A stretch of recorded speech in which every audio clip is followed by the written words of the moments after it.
നടിയെ ആക്രമിച്ച കേസിൽ പൾസർ സുനിയുടെ സുഹൃത്ത് ശ്രീലക്ഷ്മിയെക്കുറിച്ച് അന്വേഷിച്ചെന്ന് പ്രോസിക്യൂഷൻ. മൊഴി രേഖപ്പെടുത്തിയെങ്കിലും പ്രസക്തിയില്ലാത്തതിനാലാണ് സാക്ഷ്യപട്ടികയിൽ ഉൾപ്പെടുത്താതിരുന്നതെന്നാണ് വിശദീകരണം. ശ്രീലക്ഷ്മിയുടെ മൊഴിപ്പകർപ്പും കോടതിയിൽ സമർപ്പിച്ച ഫോൺ സംഭാഷണവും മീഡിയ വണ്ണിന് ലഭിച്ചു.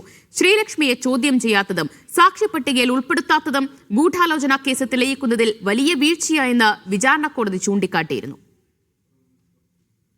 ന്യൂസ് കണ്ടോ ചേച്ചി?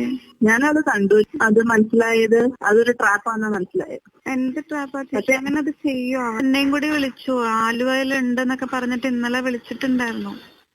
ഒന്നും പറഞ്ഞിട്ടുമില്ല. എന്റെ അടുത്ത് ഒരു നല്ല കാര്യത്തിനാ പോണേ, എന്റെ അടുത്ത് ചോദിക്കരുത് ഏതാ എന്താന്നൊന്നും ചോദിക്കരുത്, അങ്ങനെയാ പറഞ്ഞ എന്റെ അടുത്ത് ലാസ്റ്റ്. പൾസർ സുനി പോലീസ് പിടിയിലായതിന്റെ തൊട്ടു പിറ്റേ ദിവസം ശ്രീലക്ഷ്മി സുഹൃത്തിനോട് സംസാരിക്കുന്നതിന്റെ ഈ ഓഡിയോ ശകലമാണ് പ്രോസിക്യൂഷൻ കോടതിയിൽ സമർപ്പിച്ചത്. സുനി ഇത്തരക്കാരനാണോ എന്ന ഞെട്ടലിലാണ് ശ്രീലക്ഷ്മിയുടെ സംഭാഷണം തുടരുന്നത്. ഇനിയിപ്പോ എങ്ങനെ കോണ്ടാക്ട് ചെയ്യോ?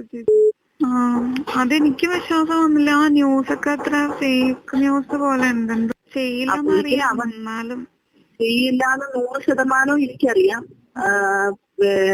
എനിക്കും അറിയാം, ഞാൻ സംസാരിച്ച എല്ലാവർക്കും അറിയാം. സുനിയും ശ്രീലക്ഷ്മിയും വ്യക്തിപരമായി വളരെ അടുപ്പമുള്ളവരാണെന്നും എന്നാൽ ഇരുവരും തമ്മിലെ ആശയവിനിമയങ്ങളൊന്നും തന്നെ കേസുമായി യാതൊരു ബന്ധവുമില്ലാത്തതാണെന്നുമാണ് അന്വേഷണ സംഘത്തിന്റെ കണ്ടെത്തൽ. ഇതിന്റെ അടിസ്ഥാനത്തിൽ ശ്രീലക്ഷ്മിയെ സാക്ഷിപ്പട്ടികയിൽ ഉൾപ്പെടുത്തിയില്ലെന്നാണ് പ്രോസിക്യൂഷൻ വിശദീകരണം. ഇത് തെളിയിക്കുന്ന ഫോൺ ഡിജിറ്റൽ രേഖകളും കോടതിയിൽ സമർപ്പിച്ചിരുന്നു.